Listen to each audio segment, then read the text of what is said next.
Hello and welcome to Indus News live from Islamabad.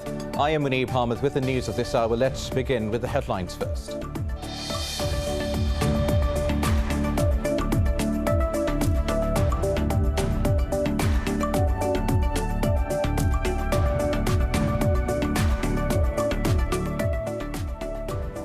Qatar's Foreign Minister Sheikh Mohammed bin Abdul Rahman Al Thani says there are no obstacles to resolving the Gulf crisis at the political level. Speaking in Moscow, he said talks with Saudi Arabia are underway as Doha believes in de-escalations of tensions in the region. Riyadh and its allies cut ties with Qatar in 2017, accusing it of backing terrorism, charges Doha denies.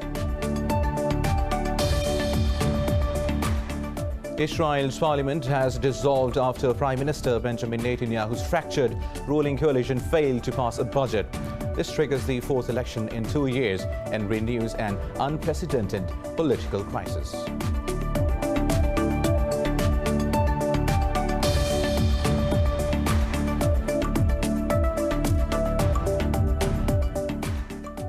United States President Donald Trump has granted a full pardon to 15 people, including 4 former Blackwater guards.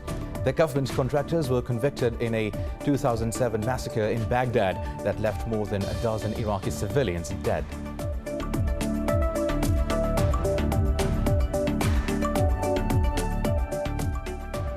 In India, protesting farmers say they will never accept the government's proposed amendments to new farm laws. At a press conference, farmer leaders said they have made it clear to the government that they want complete withdrawal of the reforms. For the last 28 days, farmers have been staging sit-ins on the outskirts of Delhi against the laws that they say favor big corporates.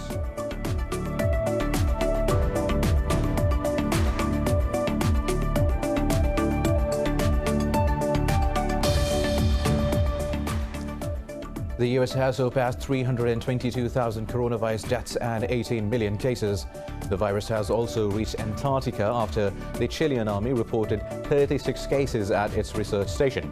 Meanwhile, Pakistan has reported 2,100 infections and 84 fatalities overnight. The nationwide death toll has risen to 9,557. Globally, the virus has claimed 1.7 million lives and infected 78 million people.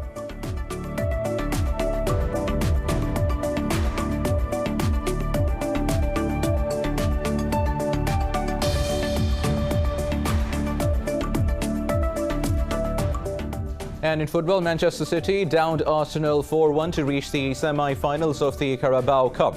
City's stellar performance at Emirates Stadium turfed the Gunners out of the competition. They are set to face Brentford in the semi-final, who edged Newcastle 1-0 in their quarter-final contest.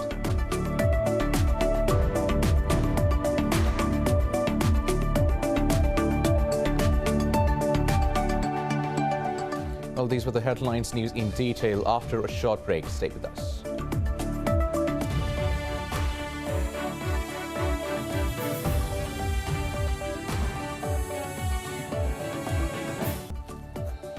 Welcome back. Now let's have the news in detail.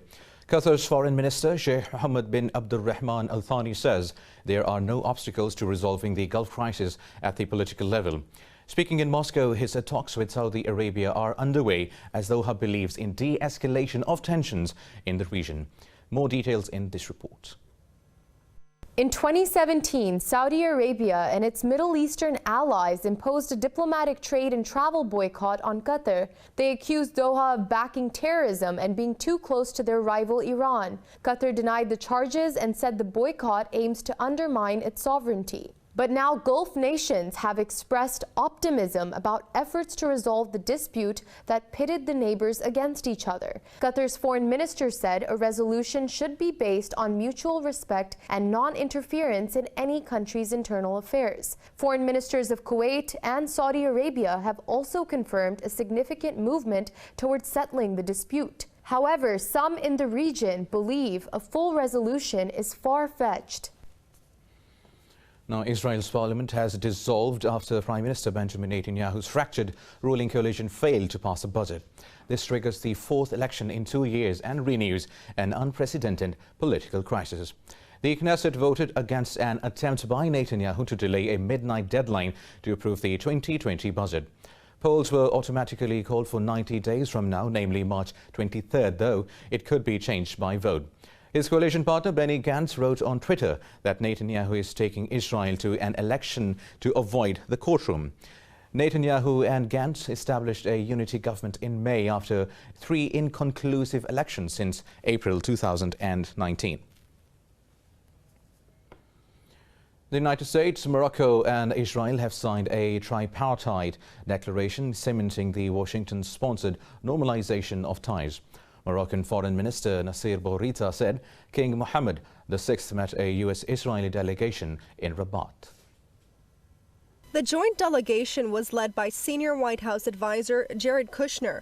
Bourita said that the parties agreed to establish mutual communication offices within 2 weeks. He said that the agreement stipulates that parties fulfill their obligations and take other steps before the end of January. Israel and Morocco have also signed 4 bilateral agreements. These include deals on direct air links, water management, connecting financial systems, and a visa-waiving agreement for diplomats. In a statement, King Mohammed said Morocco will remain an advocate for the Palestinians. He reiterated Morocco's commitment to the Palestinian cause, based on the 2-state solution to the conflict. Meanwhile, Tunisia says that it is not interested in establishing diplomatic relations with Israel. In a statement, the foreign ministry said Tunisia's position will not be affected by any international changes. Now, the United States says it's ready to mediate the maritime negotiations between Israel and Lebanon. Secretary of State Mike Pompeo says Washington can facilitate the talks over offshore oil and gas exploration. In a statement, Pompeo regretted that, despite goodwill on both sides, the parties remain far apart. He urged both sides to negotiate based on the respective maritime claims they have deposited at the United Nations. Now, U.S. President Donald Trump has granted a full pardon to 15 people, including 4 former Blackwater guards. The government contractors were convicted in a 2007 massacre in Baghdad that left more than a dozen civilians dead. The incident marked one of the lowest points of the US-led invasion of Iraq. This had also caused an international uproar over the use of private security guards in a war zone. The others pardoned by President Trump include 2 former Republican lawmakers and his campaign aide, George. He was pleaded guilty as part of the investigation into Russian meddling in the 2016 presidential election. Pakistan has summoned a senior Indian diplomat to register protest over a ceasefire breach along the line of control.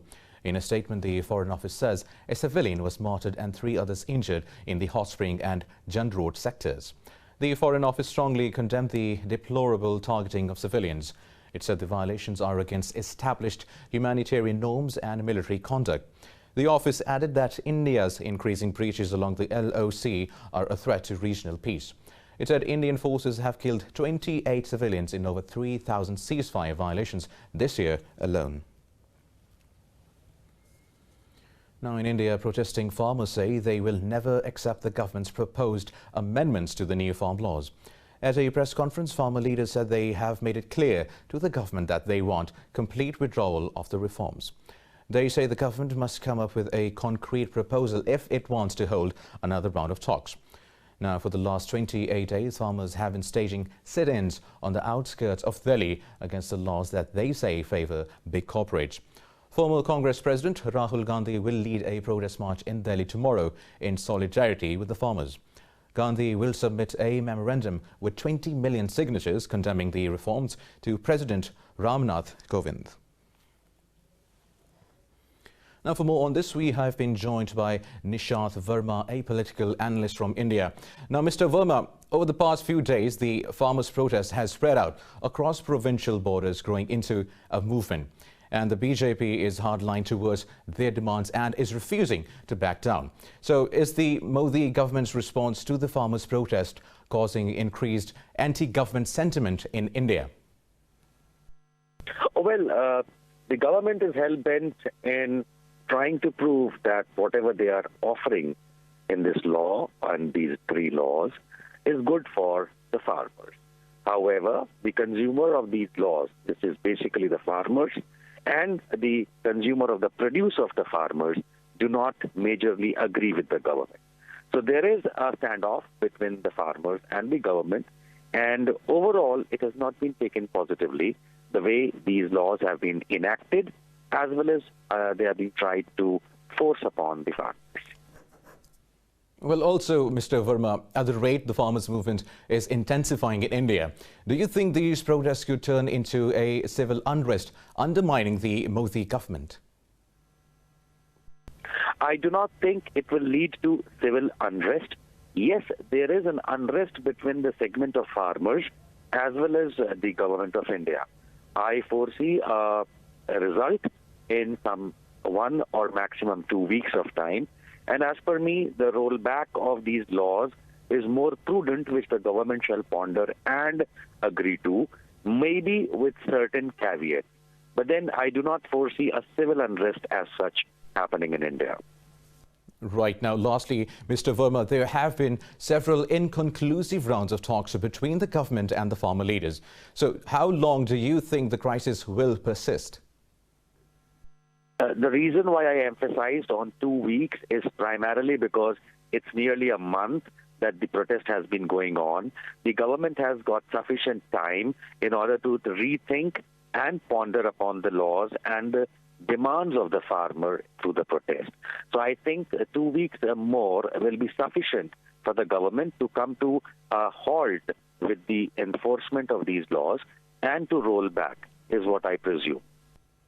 Right, absolutely, Mr. Nishant Verma, a political analyst from India. Thank you for talking to Indus News. Now, moving on, human rights experts have called on India to stop its intimidation campaign against Amnesty International. The rights group halted operations in India in September after its bank accounts were frozen by the authorities. India also interrogated Amnesty's executives in response to its work in exposing human rights violations in occupied Kashmir. Now, the London-based rights group says it has been facing a harassment campaign by Indian authorities for the past 2 years. The UN expert said freezing of accounts is against global human rights standards and urged New Delhi to unfreeze them. Meanwhile, Indian troops have detained another 6 Kashmiri youths as a curfew, and communications blackout in the valley continue. Now, for the first time in the last 2 decades, India and Russia have not held their annual summit. This comes after Moscow expressed severe reservations on New Delhi, tilting more towards the United States. The two countries have been holding the strategic dialogue since 2000, but tensions have begun to simmer over India's increased alignment with the US against China. Russia's Foreign Minister Sergei Lavrov has repeatedly slammed India for being party to Washington's anti-China policies. He has also denounced the concept of Indo-Pacific as Washington's attempt to divide the world and contain China. In a tweet, India's Congress leader Rahul Gandhi said that any damage to the ties with Russia is dangerous. Moving on now, Iran has once again ruled out the possibility of negotiating the 2015 nuclear deal. Speaking at the UN Security Council, Iran's envoy Majid Ravanchi said a revision is absolutely unacceptable to Tehran. He said any such amendments or extension of the Joint Comprehensive Plan of Action will violate Security Council Resolution 2231. The envoy added that 4 months after the US failed to destroy JCPOA, the Council is again considering its implementation. Ravanchi added the deal was concluded as a comprehensive and long-term solution to the Iranian nuclear issue. Earlier, the EU urged Iran not to squander an opportunity to return to the deal under the next US administration. Now, Turkish President Recep Tayyip Erdogan has urged US President-elect Joe Biden to work towards boosting ties with Ankara. Speaking to lawmakers from his ruling AK party, Erdogan expressed hope to open a new chapter in his relations with both Washington and the European Union in the new year. He said Turkey does not have any hostility and prejudice towards any country, but it has been facing double standards over the acquisition of the Russian S-400 missile defense system and the Eastern Mediterranean issue. Earlier, Defense Minister Hulusi Akar urged the US to review its sanctions over Ankara's deal with Russia. He insisted that the new defense system poses no threat to the alliance or its armaments. Also, Ankara has approved a law to extend the deployment of Turkish troops in Libya by 18 months. It renews Ankara's 1-year mandate of a military agreement with Libya's government of national accord. Turkish media said opposition parties voted against the extension, but the combined votes of Turkey's ruling party and its allies allowed the bill to pass. Now, this comes in the wake of a UN-brokered ceasefire agreement between the warring parties in October. The deal stipulated the departure of foreign forces and mercenaries stationed in Libya in 3 months. Now, Turkey has issued another navigational telex to conduct seismic research in the eastern Mediterranean Sea. Ankara says the Uruk Reis seismic research vessel will carry out the mission until June 15, 2021. It said the vessel will conduct geological, geophysical, hydrographic and oceanographic surveys. It said Uruk Reis will be accompanied by 2 military vessels. Ankara sent the ship on an exploratory mission in August in the waters also claimed by Greece. However, it returned to the southern port of Antalya on the 29th of November. Now, Turkey has urged the United States to review sanctions on Ankara over the purchase of Russian S-400 defense system. Defense Minister Hulusi Akar said Ankara bought the missile systems to bolster security and in line with its national interest. He said Russia responded positively to Turkey's request and Ankara made its military, economic and technological plans in accordance. He said inspection and controls of the S-400 systems are underway based on the activity plan set by Ankara and Moscow. He said the sanctions do not benefit the ties of the NATO allies. The US has imposed sanctions on Turkey, alleging that the deployment of S-400 is incompatible with NATO technology. More news coming up in this bulletin after a short break. Stay with us.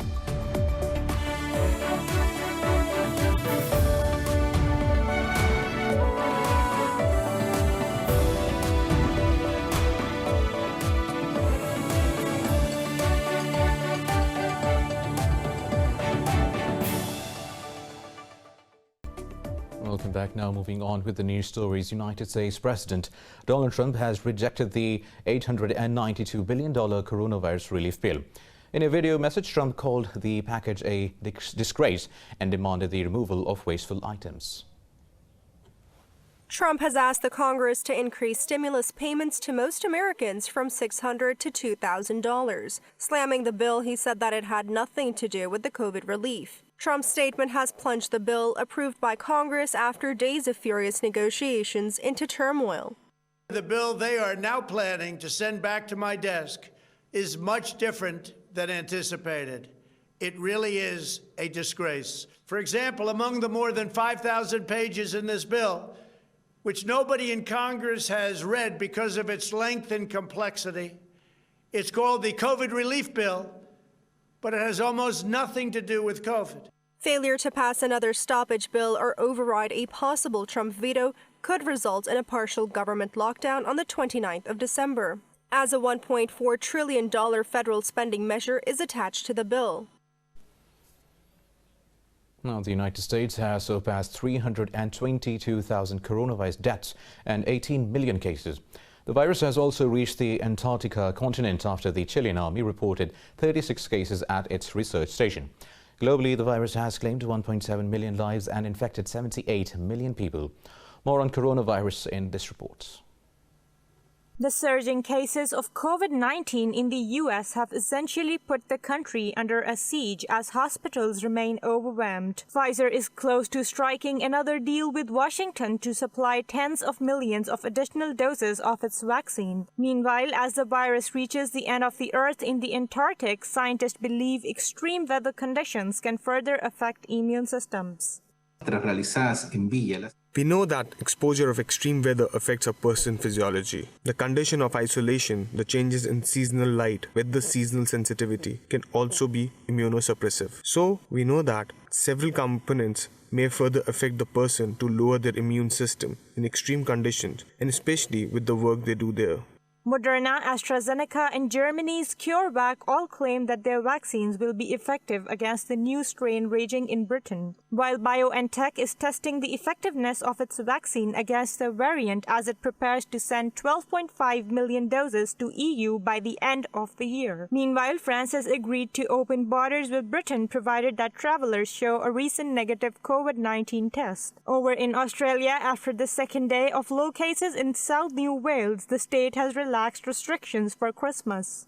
Can I be very clear that whatever we have in place today goes back on the 27th, and in between they're very modest tweaks and modest changes to account for the fact that everybody has had a very difficult year.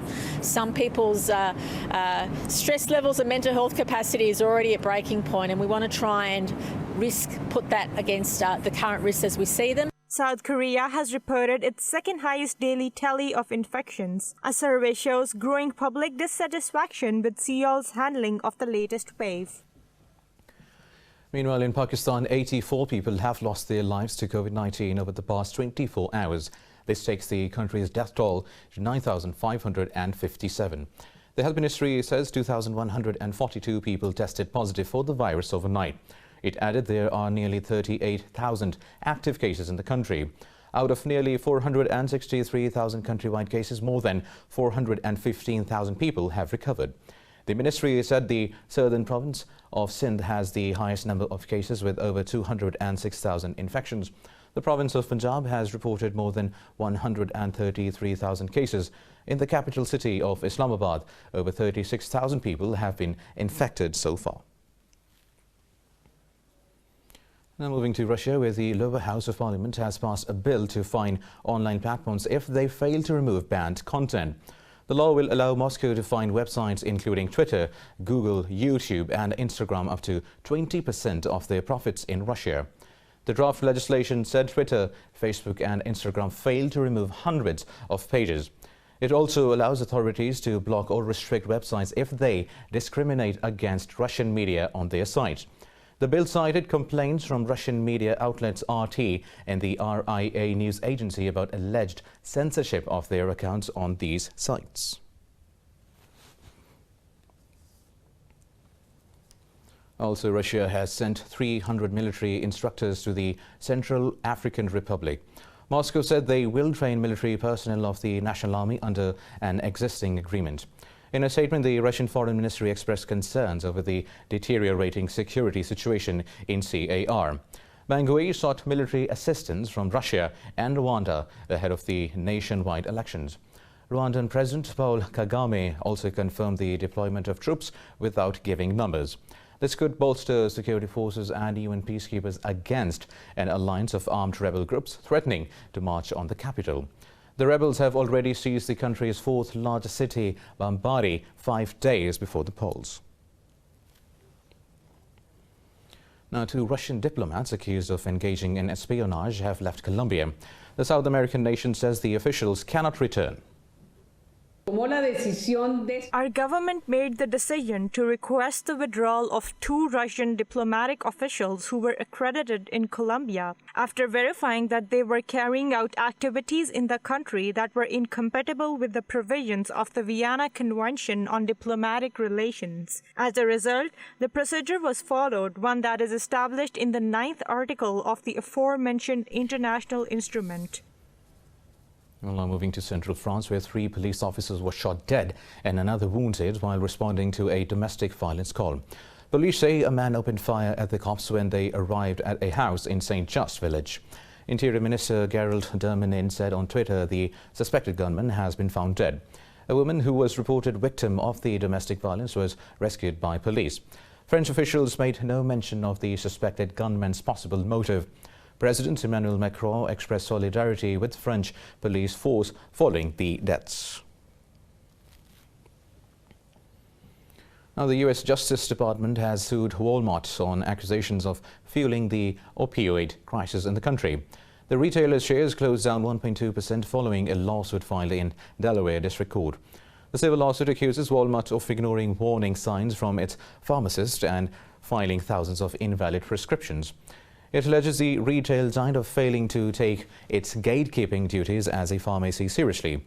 Walmart denies the allegations and says the Justice Department's probe is tainted by historical ethical violations. Now, in a statement, the retail giant says the lawsuit is riddled with factual inaccuracies. It calls the lawsuit an attempt to shift blame from the Drug Enforcement Administration's failures. Now, as Christmas approaches, baby animals at a reptile park in Australia have also embraced the festive spirit. Details in this report. Christmas arrived early for the baby koalas at a New South Wales park as they were surrounded by festive decorations. The baby marsupials were seen sequestered against each other in a playful mood. We wanted to bring smiles to people's faces all over by showing off our beautiful little Joeys that are born this year in 2020 here at the Australian Reptile Park. One koala, Pipsqueak, was seen enjoying a meal surrounded by tinsel, while two Tasmanian devil joys, Wolf and Elula, were spotted chomping down on a Santa hat. Some of our beautiful little babies featured in this video are, of course, our tiny little boo book owl Mengo, our drop-dead gorgeous koala Pipsqueak, and, of course, the two little rascally devils, Wolf and Elua. Although the park will stay closed on Christmas Day, a few of the keepers will be around to ensure the animals are fed and enjoying the holiday. Well, now Santa Claus gave his sleigh and reindeer a break and rode elephants in Thailand during a special Christmas visit aimed at raising awareness about the coronavirus. Let's have a look.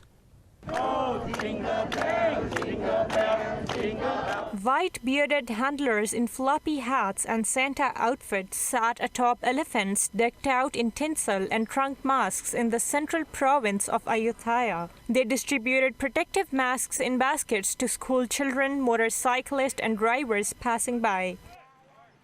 This year the difference is COVID-19, so the elephants cannot go into the school. We have to go out to see the elephants.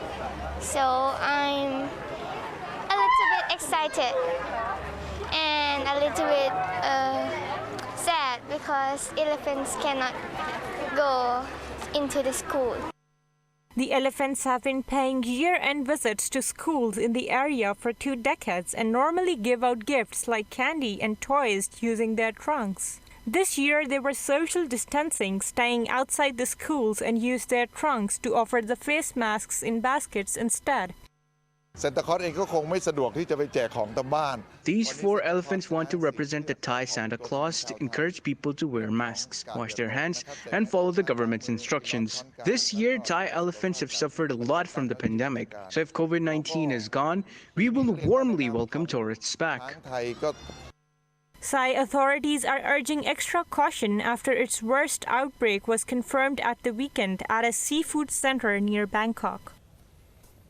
Well, now, on this socially distanced Christmas, a hospital in Rome has decided to give children the most precious present at the moment to make them feel loved. Let's find out what the gift is in this report. Italy's San Raffaele Pisana Hospital has tried to convey the real message of warmth and solidarity this Christmas by arranging a plastic meeting for its children.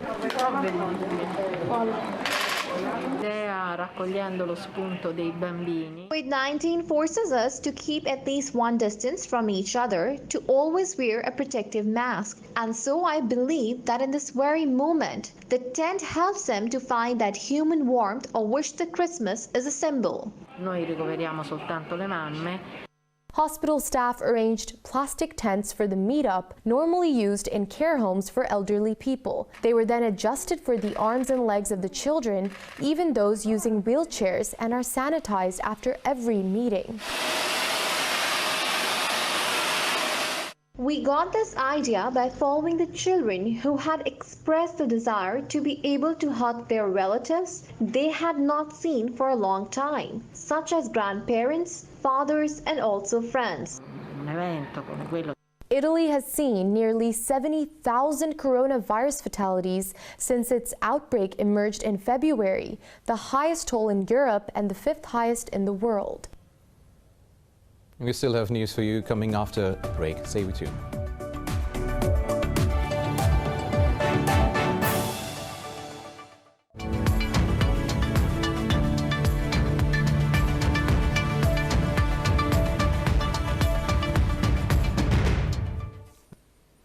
Now, the World Bank has warned China to avoid a premature exit from its economic support policies. In a report, the bank cited concerns of a precarious global outlook next year.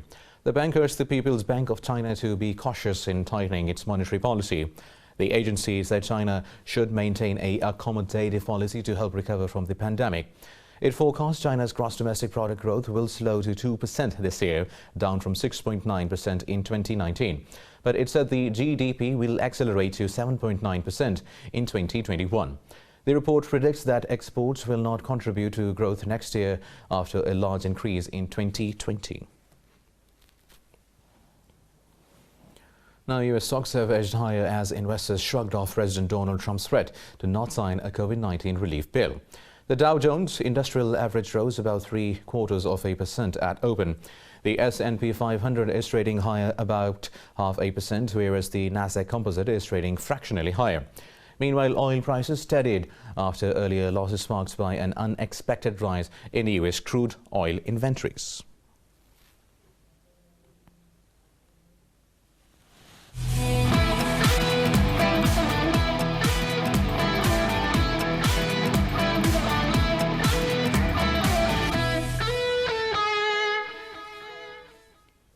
Now in football, Manchester City downed Arsenal 4-1 to reach the semi-finals of the Carabao Cup.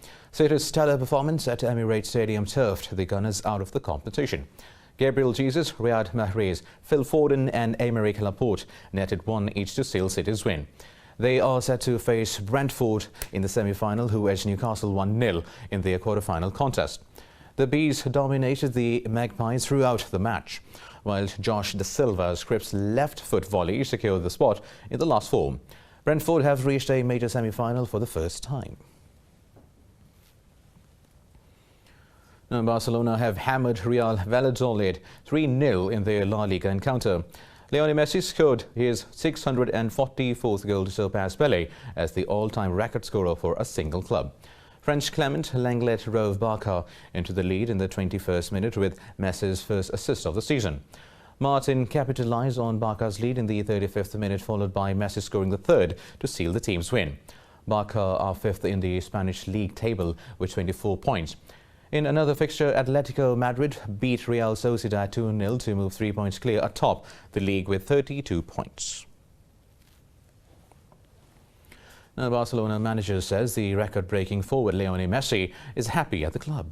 His comments came in the wake of Messi breaking Pelé's record for goals for a single club. The Argentinian produced a stellar performance, scoring his 644th goal for the club in their win against Real Valladolid. Barcelona are still 8 points behind La Liga leaders Atletico Madrid, having played a game more. Koeman said Messi's contributions to Barcelona are crucial because of his creativity. I've said many times that I see Leo happy working hard, very happy. I think he's very important in the games up front due to his creativity, so you really can see if there's good players alongside him. Every team needs good players, especially up front, to create danger. Now in cricket, Shadab Khan has been ruled out of the opening test match against New Zealand due to a thigh injury. In a statement, the Pakistan Cricket Board said the all-rounder will undergo MRI scans in Taranga tomorrow. PCB added the scans will determine the exact nature of injury and time needed to return to the field. The 22-year-old is the third player to fall prey to injury following skipper Babar Azam and opener Imamul Haq. Uncapped left-arm spinner Zafar Gohar has joined the test squad for the Pakistan A-team. Green shirts are set to face the Kiwis in the first test match at Mount Maungaunee starting on Saturday.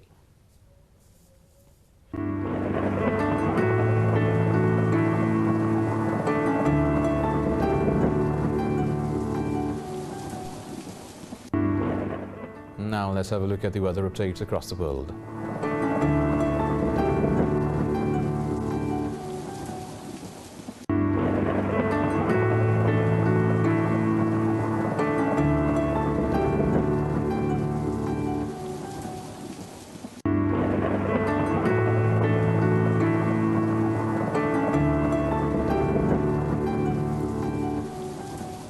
And that is all for now. For the latest update, you can follow us on social media at indus.news. Take care.